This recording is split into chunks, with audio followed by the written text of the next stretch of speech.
sida daraaddeed ayuu nebigu salawaatu ullaahi wasalaamu calayh ducadiisu ahayd allahuma aati nafsi taqwaha wazakiha ilaahu naftayda alla kacabsigeeda sii oo adigu ii tahiro ii hagaaji bale ducooyinka nebiga waxaa ka mid ahaa inuu yidhaahdo allahuma janibnii munkaraati alakhlaaq walacmaal walahwaa waladwaa waxaa ka mid ahaa ducadii nebiga inuu yidhaahdo allahuma axsanta khalqi faxasin khuluqi yani nebigu salawaatu ullaahi wasalaamu calayhi wuxuu ilaahay ka baryey ilaahay oo dhaqanka kiisa xun acmaasha kooda xun naftu hawadeeda liidata iyo xanuunada ku dhaca qulubta iyo wixii la mid oo dhan ilaah waxaasoo dhan iga fogey ilaah sidaad muuqaalkaygaba u fiicnaysiisay bini aadam iga dhigtay qalbigayga iyo akhlaaqdaydana u fiicnaysi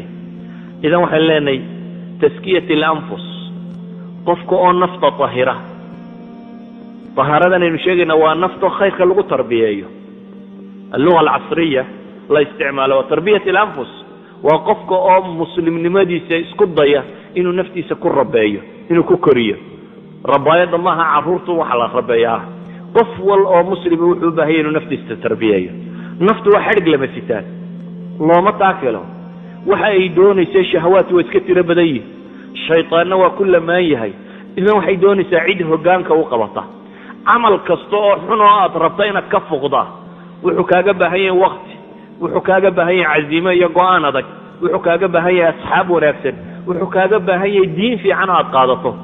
ونا كستو أطربتين كل قلته نفط وحيوم بهنت إن لليليو أورك قورما لخصته قال يا ربو بوكين تسكبر يدي الله مررته أورك أنت اللي سوقفته أيال الليلية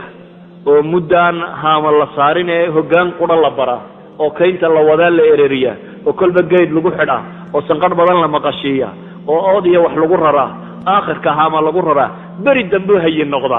iyo gurgursha la ilaha illa allah la ilaha